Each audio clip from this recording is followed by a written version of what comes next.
E a pergunta é a seguinte: quais são as projeções para esse julgamento de Jair Bolsonaro? Nosso entrevistado agora, o criminalista Fernando Castelo Branco, professor de processo penal da PUC de São Paulo. Sempre uma honra te receber aqui, professor. Grande abraço, boa noite. Tiago, o prazer é todo meu. Muita satisfação de estar aqui com você, com a Dora, com a Deise e com todos os telespectadores. Obrigado. É claro que aqui a gente faz uma análise técnica, né, com o professor, sem questões políticas. E eu começo perguntando o seguinte: a gente já falou lá atrás, a expectativa para esse julgamento se fala em 10 dias, professor. O que pode ser primordial para que esse julgamento atrase? O senhor acha que o rito vai ser cumprido? O que o senhor espera? Aquela pergunta de praxe. Eu acho que o rito necessariamente deverá ser cumprido, isso por mandamento legislativo, né, do devido processo legal. O que eu acho que pode atrasar, Tiago, não atrasar, mas demandar um pouco mais de tempo, será o momento do voto de cada ministro. Nós vamos lembrar que amanhã o relator, ministro Alexandre de Moraes, estará a cargo da relatoria do processo. Ele faz um breve relatório, ou seja, e talvez não tão breve, porque foi um processo cheio de detalhes, com um número imenso de testemunhas. Então, eu acho que ele fará esse relatório. Logo após, haverá o direito de, por 2 horas, do Procurador-Geral da República e depois 1 hora para cada acusado, incluindo o delator, que será o primeiro a exercer a defesa. Então, esse quadro inicial me parece bem delineado e bem delimitado por tempo. Agora, a partir do momento que volte a palavra para o relator, para o seu voto, para exarar o voto, condenando, absolvendo, dando as justificativas, os embasamentos legais, a quantidade de penas, se caso houver uma condenação, etc., e na sequência cada um dos ministros, eu acho que aí não há uma delimitação de tempo e fica realmente a cargo do acaso e da boa vontade dos ministros de serem o mais objetivos possíveis na condução desse julgamento. Professor Fernando, as nossas comentaristas agora, a Dora Kramer, a próxima pergunta, Dora. Boa noite, professor Fernando Castelo Branco.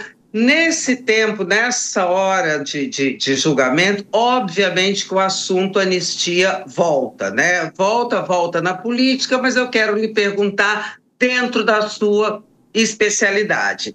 Alguns desses crimes são 5 crimes. Alguns desses crimes não é passível de anistia ou indulto? Dora, a anistia e o indulto são necessariamente atos políticos, né, de reconhecimentos políticos. Então, eu não digo que não sejam passíveis. Eu acho que o que não haveria espaço neste momento seria para uma discussão antecipada e inadequada da possibilidade de uma adequação, de uma imposição dessas medidas que são causas de extinção da punibilidade. Eu acho que isso, como alguns já levantaram, até como estratégia política, e como nós já sentimos algum tempo atrás, que o poder executivo muitas vezes faz, às vezes, de promissor e efetivo executor de uma medida como essa. O ex-presidente Bolsonaro tentou, o Supremo não deferiu essa possibilidade e, recentemente, se eu não me engano, ontem, o atual governador do estado de São Paulo disse que se fosse presidente, se fosse eleito presidente, o primeiro ato dele seria a anistia ou o indulto, né? A terminologia aí, ela é tecnicamente importante, mas os efeitos são exatamente os mesmos, ou seja, de uma extinção da punibilidade, desconsiderando um julgamento pelo tribunal competente, que é o Supremo Tribunal Federal. Professora, pergunta agora de Deise Ciocari. Oi, professor, boa noite. Professor, eu queria saber o seguinte, em termos jurídicos, né, o ex-presidente Jair Bolsonaro ele vai ser julgado na primeira turma em vez de ser julgado no plenário. Em termos jurídicos, quais são as vantagens e as críticas em relação a esse julgamento sendo feito dessa forma? Daisy, é excelente a sua pergunta, porque eu, particularmente, como técnico do direito e como professor de processo penal, eu entendo que nós temos duas questões. Primeiro, a de ordem, vamos até falar da menos importante para a mais importante. Primeiro, de ordem histórica. Esse é o julgamento mais importante do Supremo Tribunal Federal em toda a sua história. Né? Alguns podem até dizer mais rigorosos, não, só na era da democracia, mas eu entendo particularmente que não, que é o julgamento mais importante. Nós estamos julgando um ex-presidente da República por tentativa de golpe de Estado, por abolição violenta do Estado Democrático de Direito, e nunca se pensou na possibilidade de que o Supremo estaria, ainda mais depois de tantos anos de democracia já implementada e cada vez mais consolidada, não se imaginava que nós pudéssemos conviver com uma realidade dessa. Então, exatamente por isso, eu acho que esse julgamento merecia o pleno do Supremo Tribunal Federal. É um julgamento pragmático, é um julgamento emblemático e é um julgamento que a manifestação plena de um órgão colegiado, de uma Suprema Corte, seria absolutamente inafastável. Alguns podem dizer, bom, pela tecnicidade, o regimento interno autoriza que esse julgamento, ou já indica que esse julgamento seja feita pela turma em que o relator é o detentor da relatoria do processo. Então, cabe, portanto, a primeira turma, porque o relator Alexandre de Moraes lá está. Mas ele teria a possibilidade de remeter esse processo para o julgamento no pleno, se ele assim entendesse. Eu acho que essa é uma falha que eu diria que a história vai lamentar pelo fato de nós não termos esse julgamento na sua plenitude da nossa Corte Suprema.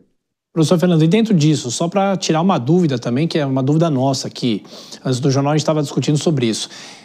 Se o julgamento for concluído, imaginemos que todos os réus vão ser condenados, imaginemos isso. A partir daí, é claro que as defesas vão recorrer, como é praxe, né? Todas vão tentar recorrer. É possível que esse julgamento, por ser na primeira turma, tem mais chances de eventualmente ser anulado. E aí depois o caso vai para o plenário, ou quem anula também é o Supremo, e se o Supremo já decidiu sobre uma eventual condenação de todos, não tem como mudar. A competência do Supremo, neste caso, é uma competência originária, o que vale dizer que nós não temos, em tese, um duplo grau de jurisdição, exatamente porque estamos na última instância do nosso poder judiciário. Mas isso não quer dizer também que não haveria a possibilidade de manejos recursais, ou seja, da imposição, da apresentação de recursos por parte daqueles que se sentirem prejudicados, e isso inclui a própria Procuradoria-Geral da República. Hoje, o que a maioria das pessoas, e talvez com grande possibilidade de acerto, estão dizendo que a possibilidade maior é de uma condenação a partir de amanhã desses réus do primeiro núcleo. Eu concordo com isso, eu acho que os elementos de prova são muito contundentes nesse aspecto e que, portanto, isso muito provavelmente vai se efetivar. O que não tira de nenhuma das partes, seja a Procuradoria, seja dos réus, o direito de recorrer, ainda que nós estejamos numa instância una e numa última instância. Ou seja, os embargos, eventuais infringentes, eventuais embargos declaratórios, né, eles podem ser manejados e podem chegar também ao pleno do Supremo Tribunal Federal. Professor Fernando Castelo Branco, criminalista, professor da PUC de São Paulo, como sempre, obrigado pela gentileza, professor. Voltaremos a nos falar. Boa semana, um abraço.